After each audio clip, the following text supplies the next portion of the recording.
할렐루야, 반갑습니다. 한번 인사 좀 합시다. 반갑습니다. 저 아직도 부산에서 살던 그 정서가 여기 아직 융합이 안 돼서 아직도 낯섭니다. 충청도. 근데 진리 앞에서는 어떠한 지역의 성향을 떠나가지고 진리 앞에서는 반응하셔야 됩니다. 아멘. 말씀 한 구절 보겠습니다. 열왕기상 19장 1절서부터 8절까지 말씀입니다. 열왕기상 19장 1절서부터 8절. 열왕기상 19장 1절서부터 8절 우리가 교독하고 마지막 절은 우리가 함께 읽도록 하죠. 19장 1절입니다. 아합이 엘리야가 행한 모든 일과 그가 어떻게 모든 선지자를 칼로 죽였는지를 이세벨에게 말하니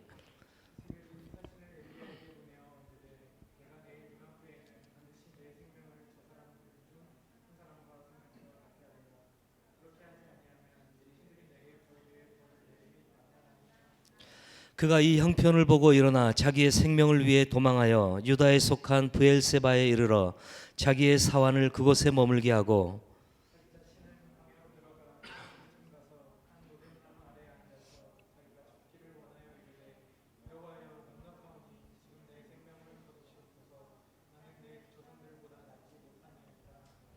로뎀나무 아래에 누워 자더니 천사가 그를 어루만지며 그에게 이르되 일어나서 먹으라 하는지라.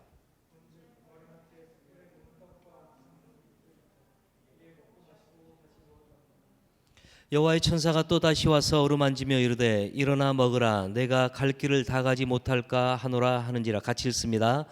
이에 일어나 먹고 마시고 그 음식물에 힘을 의지하여 40주 40야를 가서 하나님의 산 호렙에 이르니라.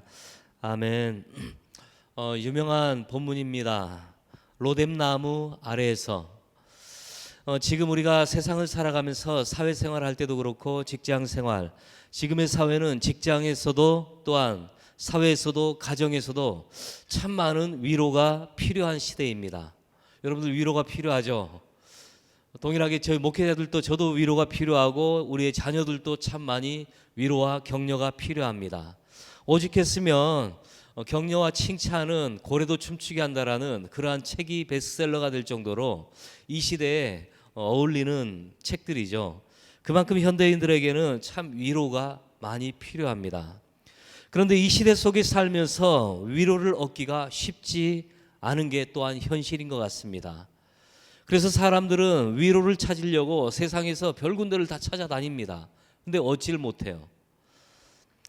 즐거움, 기쁨과 삶에 기쁨과 즐거움이 없어서 그 기쁨과 즐거움을 찾으려고 세상 속에서 헤매는데 결국은 쾌락을 찾습니다.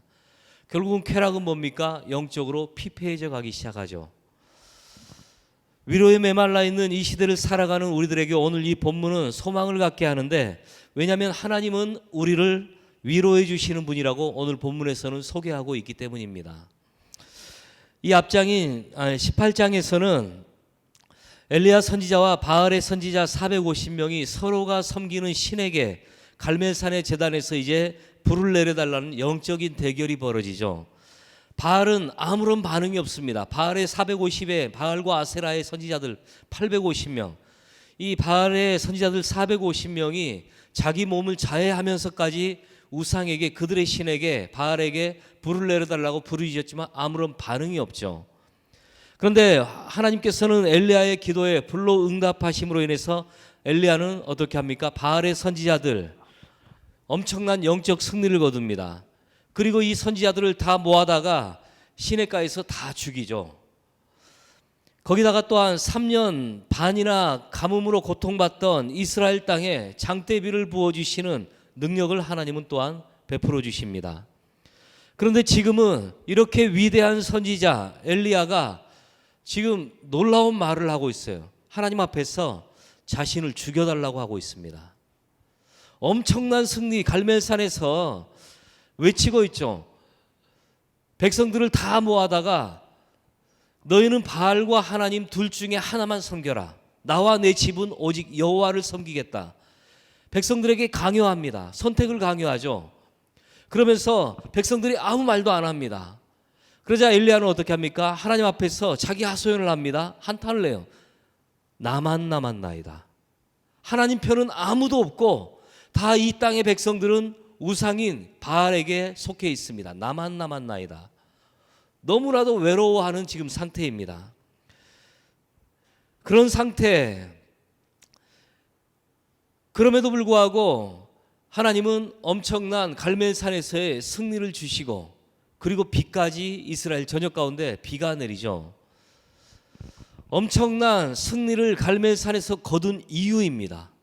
그런데 지금 엘리야는 뭐라고 하고 있냐면, 내가 죽기를 바라나이다.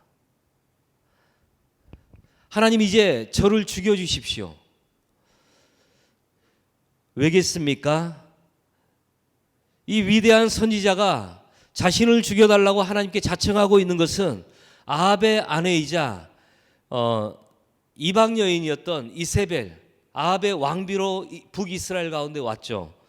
그러면서 이세벨이 군대를 보내어서 반드시 내가 신의 이름으로 다짐하는 것은 엘리야를 죽이겠다. 지금 선포를 했기 때문이에요. 오늘날로 치면은 대통령의 영부인 황제의 왕비가 지금 엘리야를 죽이겠다라고 온 국민에게 지금 선포를 했습니다. 이 소식을 들은 엘리야는 두려움에, 권력 앞에서 두려워하기 시작하죠.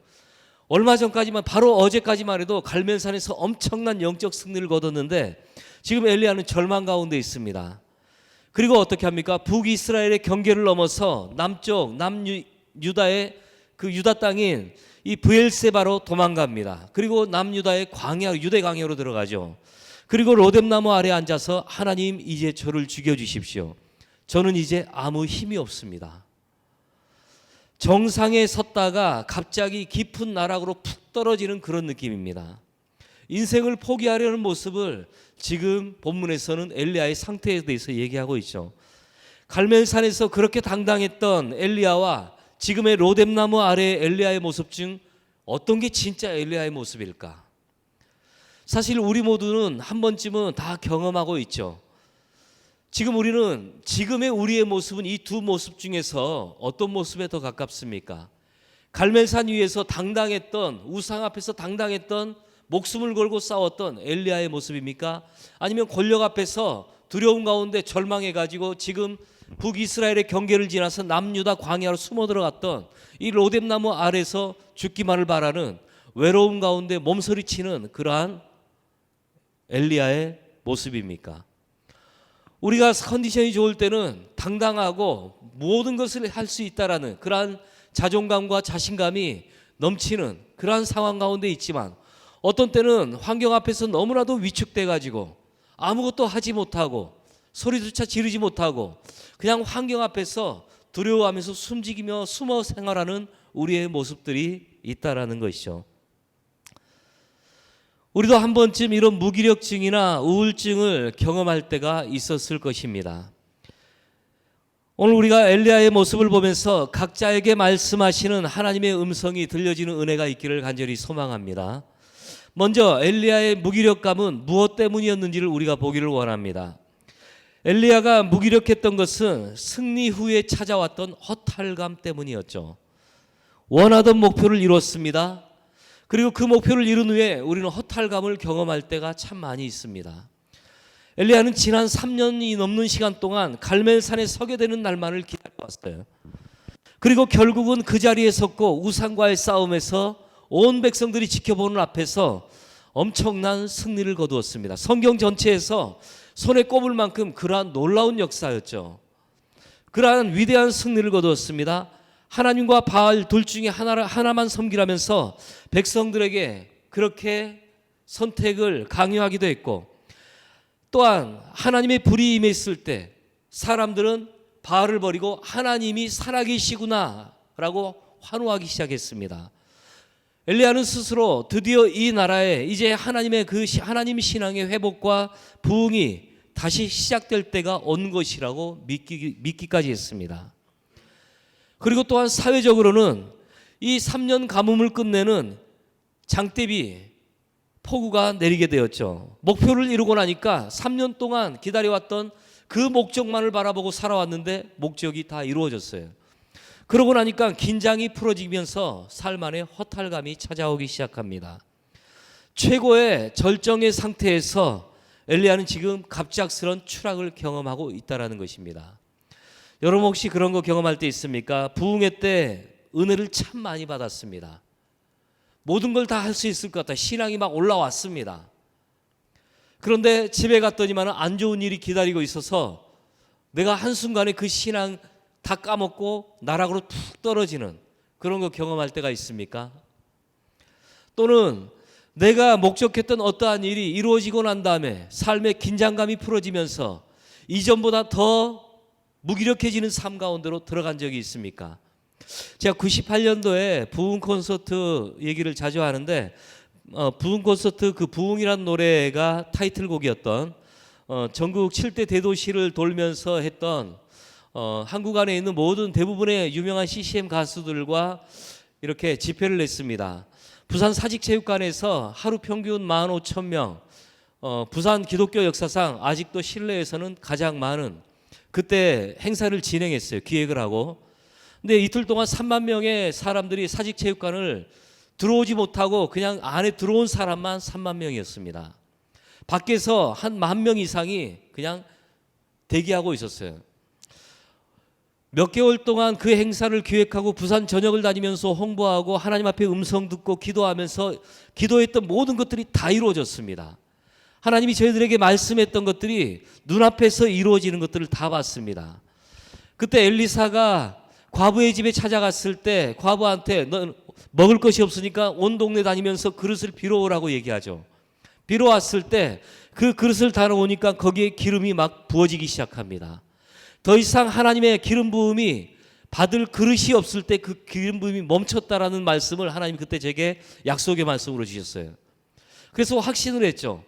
저희가 10,000명을 예상했는데 체육관 측에서 체육진흥기금이라고 해 개인당 한 200원 정도를 받습니다. 3,000명만 하세요. 돈 아깝습니다. 왜냐하면 이제까지 교회에서 부활절 행사 10,000명 예상해가지고 최대 온 게 3,000명이었습니다. 부산 기독교 역사상. 그러면서 가장 많았을 때가 80년대 농구 전보대잔치 프로로 바뀌기 전에 그때 10,000명의 체육관 꽉 찬 인원이 10,000명이었습니다. 근데 저희가 하나님이 그 말씀 주셔서 아닙니다. 10,000명 할게요. 10,000명을 계약했습니다. 그런데 체육관에 사람들이 다 들어가고 체육관을 이 4줄로 빙 둘렀습니다. 그리고 무전이 왔어요. 간사님, 저 밖에서 차가 한 대라도 이제 더 들어오면 도로가로 나가야 됩니다. 더 이상 차 받으면 안 됩니다. 했는데 그때 알았죠. 그만 올 거야. 왜요? 기름 부음이 받을 그릇이 없을 때 멈췄더라. 그 말씀을 주셨기 때문에. 아니나 다를까 그때 이후로 차가 더 이상 들어오지 않았습니다. 들어가고 남은 사람들은 밖에서 그냥 별 마음 없이 돌아다니기 시작했어요. 그 말씀이 이루어지는 것을 다 봤죠.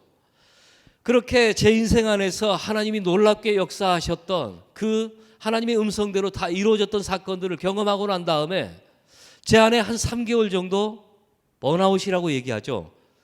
완전히 밑으로 가라앉기 시작했습니다.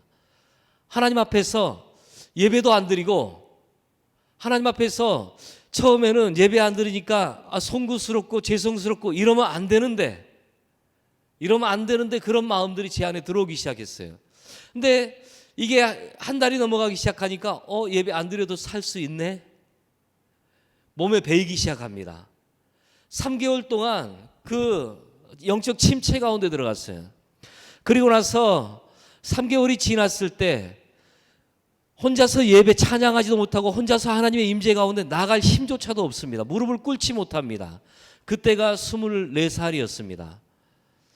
그런데 그때 저희 자매와 24살이 아니네요. 결혼했으니까 한 28, 9쯤 됐던 것 같습니다. 28살이었네요. 그래가지고 저희 자매 도움을 받아가지고 같이 찬양하며 기타 치고 예배 가운데 나아갔습니다. 하나님의 임재 가운데 들어갔는데 저희 자매가 하나님의 음성 듣고 한마디를 딱 하는 거예요. 그 얘기를 그 말씀을 듣는 순간 제 안에서 다시 일어남을 경험했습니다. 뭐였냐면 제 이름을 부르면서 일동아, 네 지금 모습이 진짜 모습이 아니야. 나는 내가 너에 대해서 기억하는 것은 지금 모습이 아니고 그때 그 모습이다. 근데 그 순간 그때 그 모습이 뭔지 제 안에 딱 이해가 오기 시작했어요. 예손단 부산대학교에서 대학생 DTS 제자훈련학교 6개월짜리를 하고 있을 때 송정해수욕장에 그 센터가 있는데 거기서 합숙으로 방학기간 이용해서 아침 저녁으로 예배합니다. 그런데 예배를 하고 있을 때 저희는 아침 저녁으로 찬양 인도를 해야 되기 때문에 아침 찬양을 준비하기 위해서 학생들 11시에 취침시키고 나서 이제 해수욕장에 나갑니다. 2시간을 제 습관이 그거였어요. 2시간을 해수욕장을 걸어 다닙니다. 그 건물 안에서는 기타를 칠 수 없으니까 해수욕장을 걸어 다니면서 몇 바퀴를 걸어 다니면서 혼자 예배를 드려요. 혼자 예배를 드리면서 다음날 예배를 1시간 동안 준비하고 그리고 1시간은 제가 그걸 가지고 예배를 합니다. 그런데 한참 찬양을 하고 걷는데 갑자기 하나님이 제 안에 한 말씀을 하시는 거예요. 나 너한테 부탁이 있는데 들어줄래? 아니, 하나님 무슨 부탁입니까? 부탁입니까? 명령하십시오. 하나님 말씀 때문에 제가 제 삶 하나님 앞에 다 바치고 전임 사역자로 이렇게 사역하고 있는데 하나님 말씀하십시오. 부탁하지 마시고 말씀하십시오. 근데 하나님이 내가 정말로 부탁인데 네 노래 하나 듣고 싶다라는 거예요. 네 내 앞에서 노래 하나 불러줄 수 있겠냐? 노래 하나 듣고 싶다.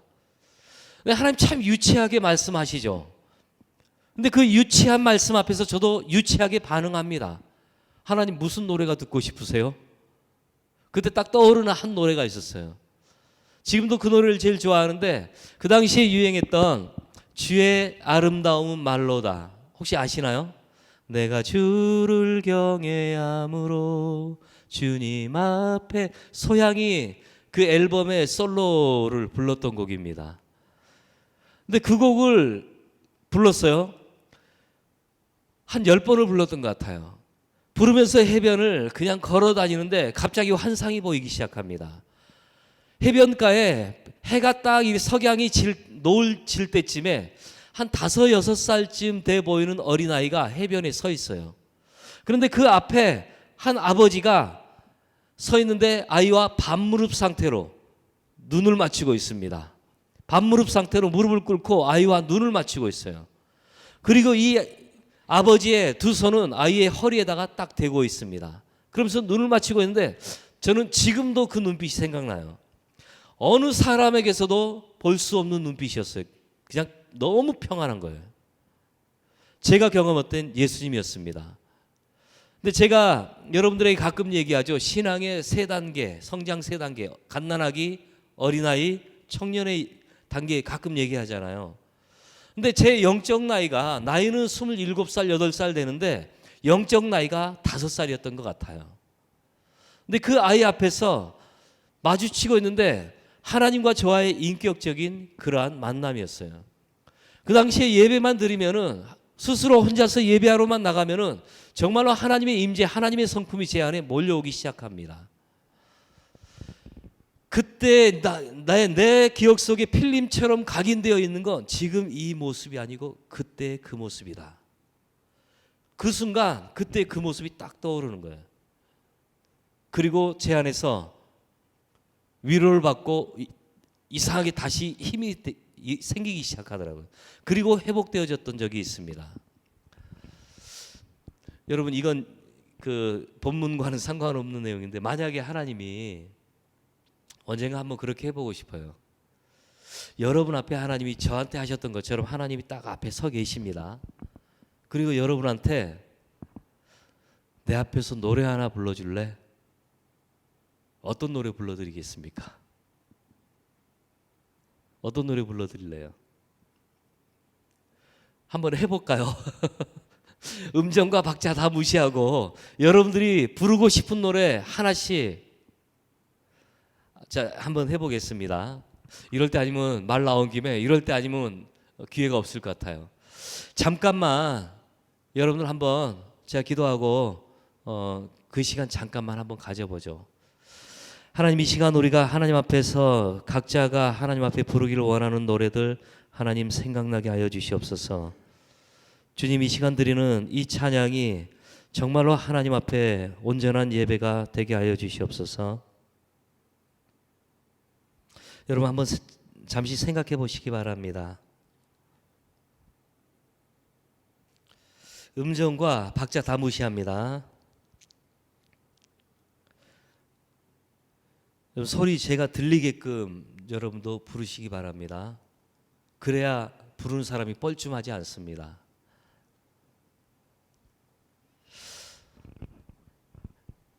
같이 한번 불러보죠. 내가 주를 경외함으로 주님 앞에 홀로 섭니다. 찬양 받으시기 합당한 거룩하신 주님.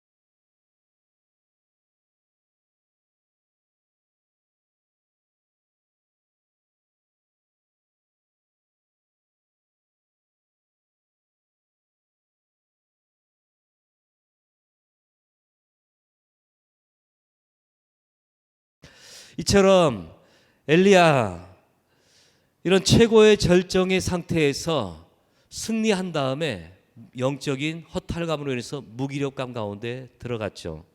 다윗도 그랬죠. 오랜 시간의 고난 끝에 온 이스라엘의 왕이 되었습니다.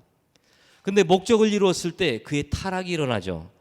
내정으로 인해서 분열되었던 나라가 그가 왕이 됨으로 다시 통일왕국을 이루었습니다. 그런데 무기력해졌습니다.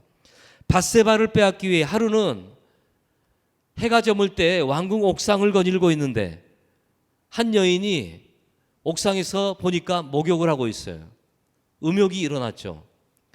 그 여인을 취하기 위해서 남편이 있는 여자입니다. 남편 우리아를 다윗의 부하 장수였죠. 전쟁터로 보냅니다. 최일선으로 보내요. 그리고 의도적으로 죽게 만듭니다. 그리고 그 아내를 취합니다. 분류를 저질렀죠. 목적을 이룬 후에 그의 삶에는 그러한 나태함이 찾아온 것입니다. 모든 군대가 목숨을 걸고 전쟁 가운데 나와 있는데 왕은 옥상에서 한가하게 거닐고 있었다라는 것입니다. 이 무기력감은 바로 좌절과 패배감 때문이었습니다. 엘리야는 승리했다라고 생각했습니다. 우상 숭배에 찌들어 있는 이스라엘에 드디어 하나님의 신앙에 그 회복이 이루어졌다라고 생각했지만 앞 뒤에 있는 이 왕비 이세벨은 호락호락하지 않았습니다. 오늘 읽었던 2절에서 이세벨이 사신을 엘리야에게 보내어 이르되 내가 내일 이맘때에는 반드시 내 생명을 저 사람들 중 한 사람의 생명과 같게 하리라. 그렇게 하지 아니하면 신들이 내게 벌 위에 벌을 내림이 마땅하니라 한지라. 이세벨로부터 공개적인 살해 협박을 받은 그 다음 날부터 나라의 분위기가 급변하기 시작하죠. 이세벨이 이스라엘 전역에 비상계엄을 선포했습니다. 이 수배범이 되었던 엘리야는 남쪽으로 200km나 떨어진 브엘세바로 급하게 도망갑니다.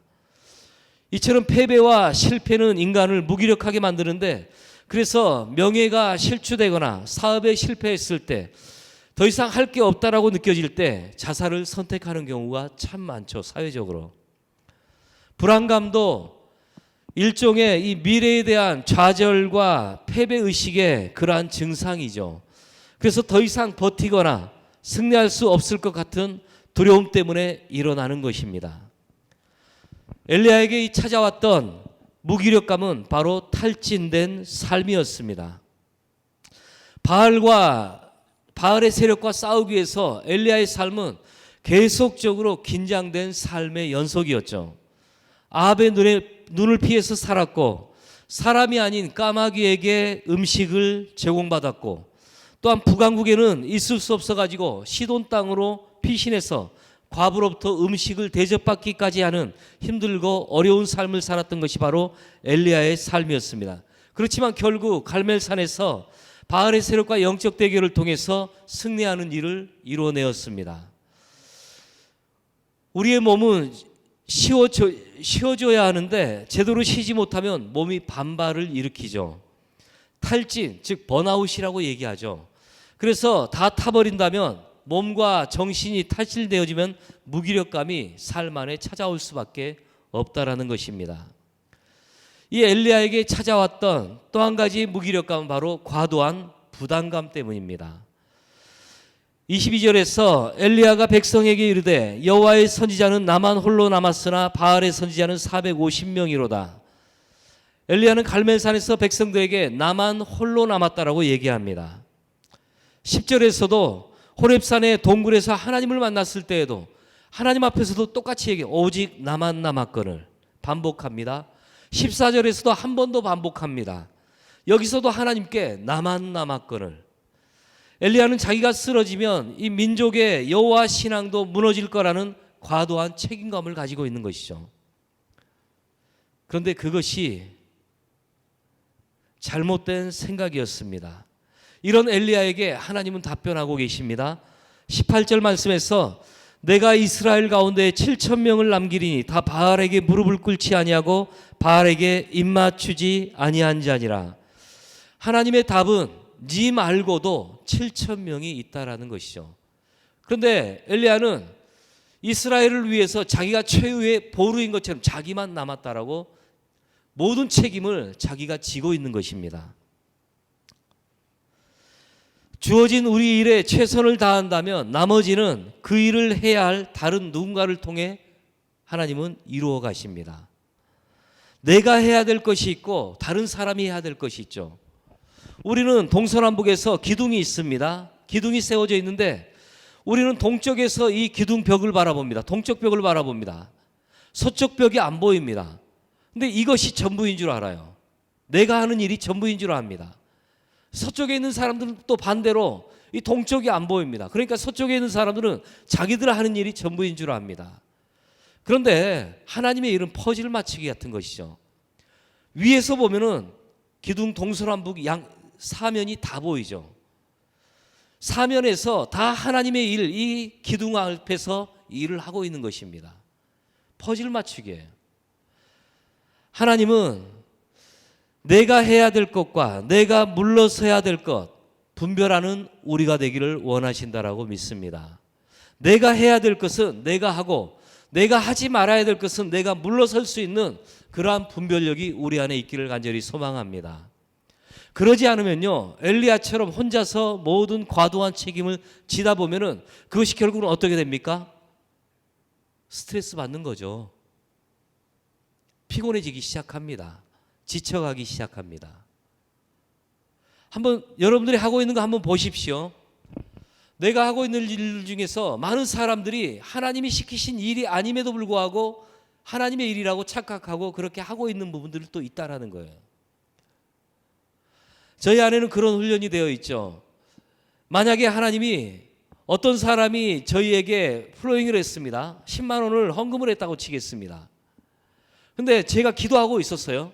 하나님 10만 원을 주십시오 기도하고 있었는데 어떤 사람을 통해서 받았습니다. 그런데 대부분의 사람들은 하나님 감사합니다, 기도 응답입니다 하고 더 이상 기도 안 하고 쓸 수 있을 겁니다. 근데 저희는 어떻게 하냐면요, 저희는 기도했지만 누군가를 통해서 공급하셨어요? 그럼 또 물어봅니다. 하나님, 제가 기도했던 그 금액이 이 돈이 맞습니까? 아니면 이 돈이 필요한 다른 사람이 있습니까? 또 물어보는 거죠. 근데 만약에 저에게도 10만 원이 필요한데 그 돈을 누군가에게 흘려보내라는 마음을 주시면 저희는 그대로 또 흘려보냅니다. 그럴 때 기적은 경험하게 되어 있어요. 그러지 않고 우리가 중간에서 취해버리면은 기적이 일어날 통로를 막아버리는 것이죠. 맞습니까?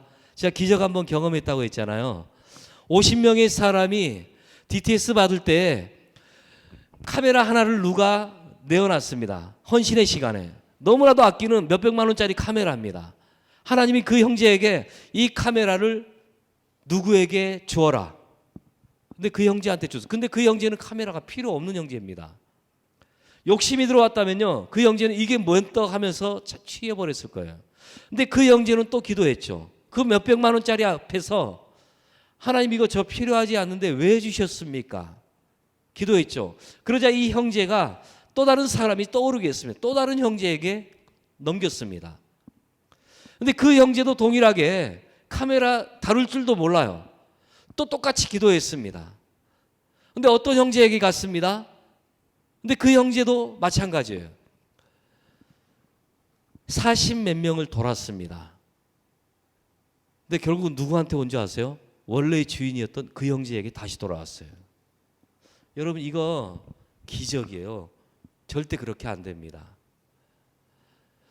욕심이라는 게, 사람 안에는 욕심이라는 게 있기 때문에 어느 한 이 40 몇 명을 도는 동안 어느 누구도 하나님의 음성 앞에 순종하지 않은 사람이 없었다라는 거예요.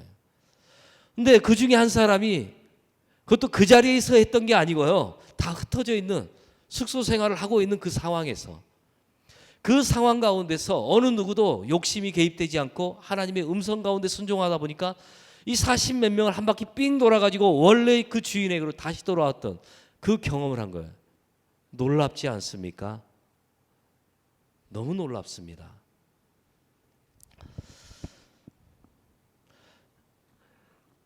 제가 무슨 얘기 하다가 이랬는지 모르는데, 아무튼 중요한 것은 이렇게 노뎀나무 아래에서 죽기만을 바라며 무기력함으로 인생을 포기하려는 상태에 있는 엘리야, 하나님께서는 그냥 두시지 않았다라는 것이죠.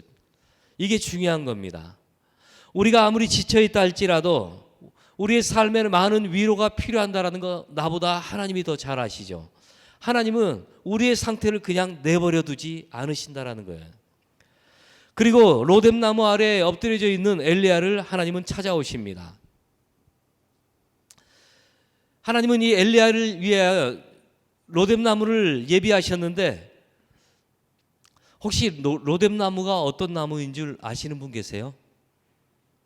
이름은 참 좋잖아요. 그죠? 이름은 참 예쁘고, 어디 카페 로뎀나무, 카페 이름이 로뎀나무, 이런 이름들도 참 많습니다.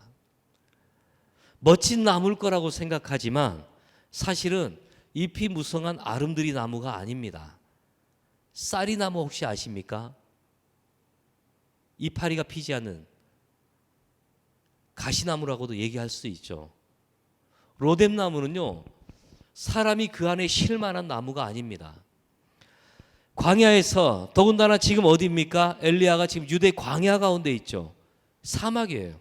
황무한 땅입니다. 광야는 낮에는 엄청나게 뜨겁습니다. 밤에는 엄청나게 추워요. 사람이 살 수 없는 땅이라고 해서 황무지라고 얘기하죠. 광야. 그런데 이 광야에서 자라는 이 로뎀나무, 성경에서 자주 나오는데, 로뎀나무 아래서 햇빛을 피한다라는 것은 유대인들에게 있어서는 어떤 신세를 말하냐면은 가장 비참한 신세를 상징하는 것과 같아요.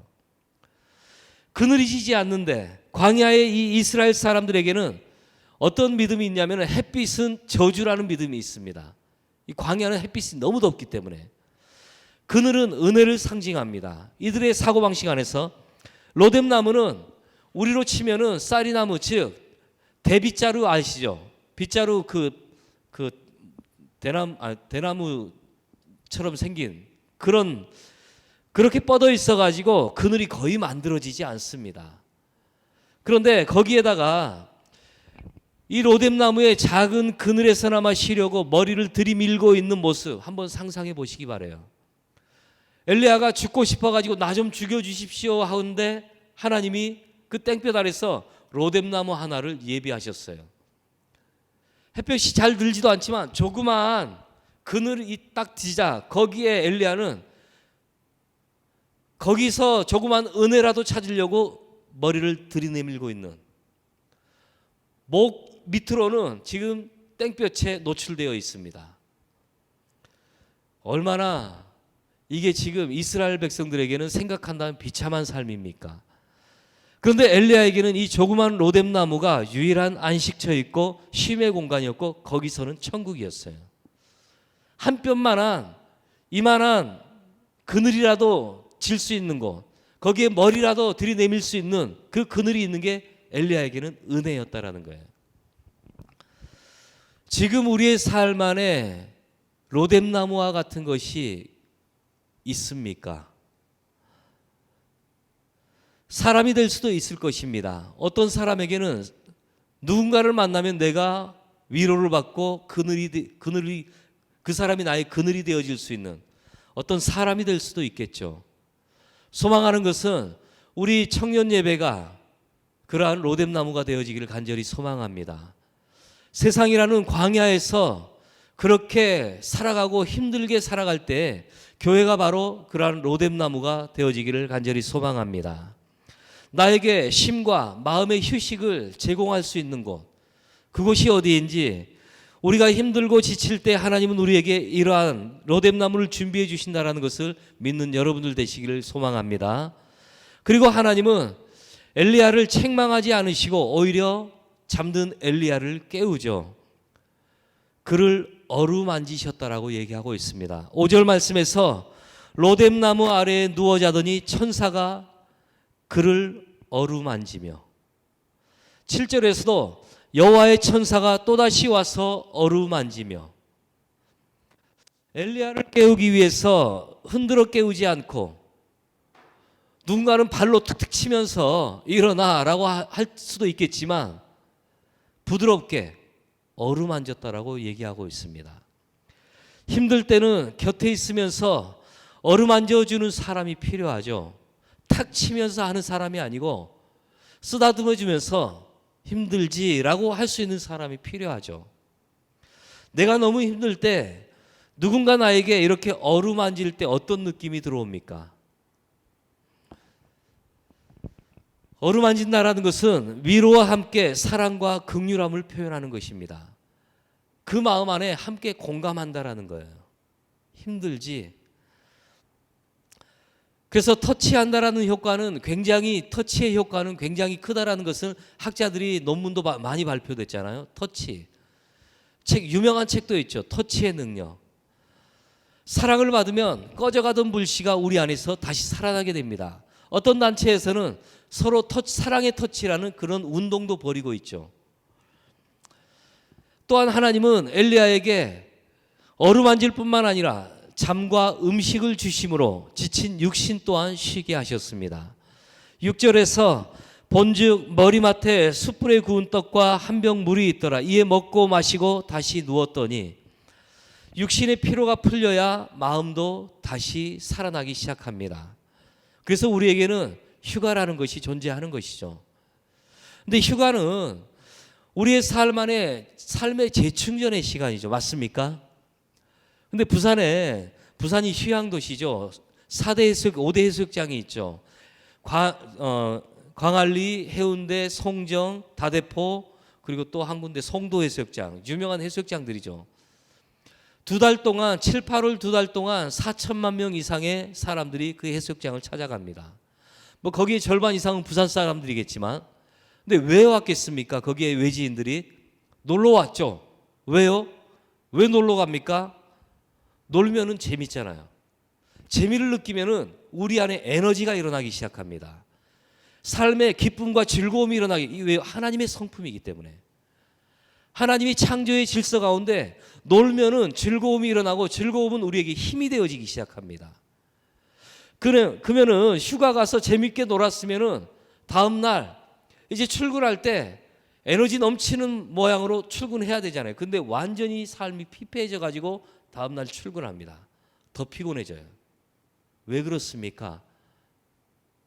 하나님의 원칙 안에서 놀았던 것이 아니고 퇴폐 향락을 즐기면서 놀았기 때문입니다. 영이 병들어가기 시작하죠. 술과 다른 어떤 것들 더 심하게 더 나아가서 그러한 향락과 쾌락을 즐기면서 그들은 즐거움을 찾기 때문에 그들의 영혼은 병들어가기 시작하고 더 피곤해지기 시작하는 것입니다. 휴가가 아니라 육체 노동을 하고 오는 것입니다. 그래서 삶이 더 피곤해지기 시작하는 것이죠. 부활하신 예수님을 보고도 믿음을 갖지 못했던 제자들이 디베랴 바닷가에 가서 갈릴리 호수에 가서 밤새도록 그물질을 했음에도 고기 한 마리도 잡지 못했을 때 주님이 하셨던 말씀이 있습니다. 와서 조반을 먹어라. 예수님은 지친 제자들에게 한 마리도 밤을 새워도 고기를 잡지 못했던, 육신이 지쳐있고 마음이 지쳐있던 제자들에게 먼저 와서 너희가 왜 그랬느냐라고 하지 않으시고 먼저 와서 하신 말씀이 떡을 가져다가 그들에게 주시고 생선도 그와 같이 와서 조반을 먹어라. 음식을 만들어 놓고 와서 먹어라. 이처럼 하나님께서는 엘리야를 회복시키시기 위해서 떡과 물을 주셨던 것처럼 우리가 지쳐 있을 때에도 힘을 얻도록 하기 위해 하나님은 떡과 물로 우리가 힘을 얻도록 준비하신 분이신 줄 믿습니다. 그 떡과 물이 성경에서는 뭐라고 얘기하십니까? 말씀과 성령이라고 얘기하는 것이죠. 말씀의 떡과 성령의 물입니다. 그리고 하나님은 엘리야에게 새로운 목적과 사명을 허락하십니다. 7절과 8절에서 여호와의 천사가 또다시 와서 어루만지며 이르되 일어나 먹으라 내가 갈 길을 다 가지 못할까 하노라 하는지라. 이에 일어나 먹고 마시고 그 음식물의 힘을 의지하여 40주 40야를 가서 하나님의 산 호렙에 이르니라. 호렙산은 다른 말로 신의 산이라고도 얘기합니다. 그래서 원기를 회복하였던 엘리야에게 그의 길이 끝난 것이 아니라 그 로뎀나무 아래서 죽기를 원했던 엘리야의 삶이 여기서 끝이 아니라 아직도 가야 할 길이 남아있고 아직도 삶의 목적들이 있다라는 것을 주님이 말씀하시기 시작했습니다. 그래서 하나님은 그를 회복시키신 후에 호렙산으로 가셨는데 새로운 사명을 주시기 위함이셨죠. 우리의 삶이 지금 지쳐있는 그 상황에서 끝난 것이 아니고 우리에게는 아직도 걸어가야 할 삶의 길들이 남아있다라는 것입니다. 우리의 삶의 목표가 보이질 않습니까? 그렇다면 하나님은 우리를 회복시키시는 후에는 우리가 가야 될 것 그리고 또 싸워야 될 인생의 목표들을 다시금 보여주실 거라고 믿습니다. 이미 주어진 목적을 이루었다면 하나님은 그 다음 발걸음을 또다시 우리에게 보여주실 것입니다. 우리의 인생은요, 하나님이 어디까지 가라 먼 길을 보여주실 수도 있지만 또한 먼 길을 보여주시고 난 다음에 그 다음 바로 앞길만 보여주실 수도 있습니다. 내가 어디로 가야 될지를 모르는데 근데 바로 앞길만 보여주실 때도 있어요. 그리고 가다 보니까 어느덧 거기까지 가 있는 모습들을 자주 볼 수 있습니다. 어떤 사람들에게는 인생의 비전, 내가 뭘 해야겠다, 어떤 일을 해야겠다, 그 먼 길을 보고서 그리고 달려나가죠. 근데 또 어떤 사람들은 그 먼 길은 보이지 않지만 지금 앞길만을 보여줄 믿음으로 걸어가는 훈련을 시키시는 거죠. 먼 길이 안 보이니까 답답하기 그지없습니다. 하지만 지금의 음성에 순종하다 보면 나는 어느덧 걸어가고 있는 거예요. 여러분, 삶의 목표가 보이질 않는다고 결코 절망하지 마시기 바랍니다. 그럴 때는 한 가지, 지금 삶에 최선을 다하시면 됩니다. 지금의 삶 안에 최선을 다하시면 그게 하나님의 뜻입니다. 먹고 살기 위한 것이 목적이 아니라, 돈을 버는 것이 목적이 아니라 그 돈을 벌어서 뭘 하겠느냐가 목적이 되어져야 되는 것이죠. 고등학교 졸업자가 이전 교회에서 청년부에 이제 막 들어왔습니다. 신방을 하면서 물어봤습니다. 걔가 남자인데 간호학과에 들어갔어요. 너는 왜 간호학과 들어갔니? 너의 삶의 부르심이 뭐니? 물어보니까 제가 감동함을 받았어요. 저는 사람을 살리고 싶어요.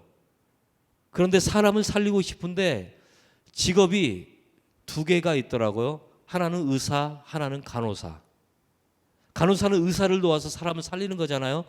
근데 제 실력이, 공부 실력이 의대를 갈 실력이 안 되기 때문에 저 간호대라도 가서 저 간호사 될 겁니다. 그래서 사람 살리고 싶어요. 너무 충격받았어요. 모든 학생들이나 청년들한테 물어봤어요. 네 비전 뭐니? 저 삼성 들어갈 겁니다. 왜? 돈 많이 벌고 싶어요. 네 비전 뭐니? 저는 무슨 일을 할 거예요. 왜? 물어보면요, 똑같아요. 삶에 뭘 하겠다라는, 이루겠다라는. 근데 비전은요, 내가 무엇이 되느냐가 목적이 아니고 어떤 삶을 살겠다라는 게 비전입니다. 그 삶을 살기 위해서는 이것이 돼야겠다. 그래서 나는 이 학교에 들어가는 것입니다. 맞습니까? 이해되십니까?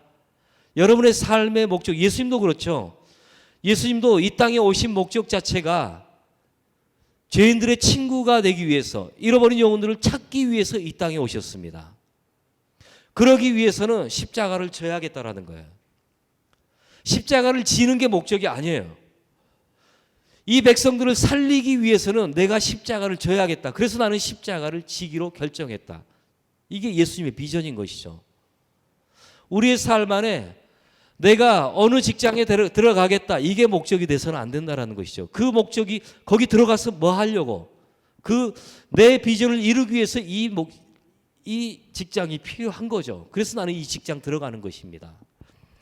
여러분, 이것에 대해 이렇게 여러분의 삶의 목적에 대해서 개념을 온전하게 바로잡으셨으면 좋을 것 같습니다. 마치겠습니다. 여러분, 우리가 열심히 살다가 또한 무엇인가를 이루고 난 이후에, 또는 목적을 잃어버려 가지고, 아니면 여러 가지 이유 때문에 탈진해서 엘리야와 같은 모습으로 뜨거운 광야에 혹시라도 우리가 엎드려져 있다면,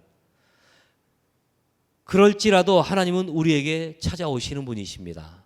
그리고 머리만이라도 뜨거운 태양빛으로부터 힘을 얻을 수 있도록 작은 로뎀나무를 준비하시는 하나님이심을 믿으시기 바랍니다. 우리는 더 바랄 수도 있죠. 하나님, 머리만 들이내밀 수 있는 로뎀나무가 아니고 파라솔 같은, 아니면 큰 소나무 같은 그런 나무 좀 준비하시지. 근데 하나님은요, 그때 상황에 맞게 우리에게 은혜를 준비하시는 분이십니다. 그 은혜가 우리에게 족할 정도, 일어날 힘조차도 없는 우리를 향해서 부드럽게 어루만지시고 말씀의 양식과 성령의 물을 우리 앞에 놓으시면서 다시 일어서기 위해 먹어라 라고 하셨던 것처럼, 우리 하나님이 우리의 삶 안에 그런 분이시라는 거 믿으셨으면 좋겠습니다.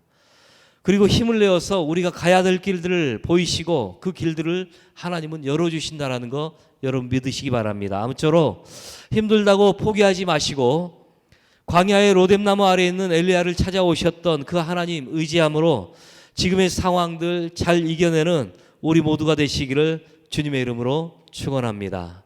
아멘. 옆분에게 한번 좀 고백하시겠습니다. 하나님은 당신 곁에 계십니다. 아멘. 기도하겠습니다. 사랑하는 하나님 아버지, 하나님은 언제나 우리를 위로하시고 격려하시기를 원하시는 하나님이십니다. 우리가 세상 속에서 살아가다가 엘리야처럼 모든 소망을 잃고 일어날 힘도 없이 깊은 나락으로 떨어지는 것과 같은 상황 가운데 놓일지라도, 하나님은 우리를 방치하시거나 모른 채 하지 않으시고 그 환경 가운데로 찾아오셔서 다시 일으키시는 그 하나님이심에 주님 감사드립니다. 우리가 여러 가지로 인해 탈진하거나 목적을 잃고 무기력감 가운데 배회한다 할지라도 우리가 소망을 잃지 않도록 우리를 주님 붙잡아 주시기를 기도드립니다. 힘들고 어려울 때마다 우리를 만져주시고 그때마다 말씀의 떡과 또한 성령의 물로 먹여주시고 다시금 우리의 삶 안에 생명과 열정이 있는 삶의 길을 걸어갈 수 있도록 우리의 길을 보여주시옵소서. 하나님은 우리를 돌보시고 인도자가 되시며 우리의 소망이 되시는 하나님이십니다. 지금은 우리 주님 예수 그리스도의 은혜와 하나님 아버지의 영원하신 사랑하심과 성령님의 함께하시고 위로하시며 힘주심이 우리가 힘들고 탈진하여 주저앉을지라도 하나님은 우리를 위로하시고 다시 회복시키시는 분이심을 믿고 그 하나님을 기대하는 우리 모든 청년들을 위해 지금부터 영원토록 함께 하시기를 간절히 축원하옵나이다.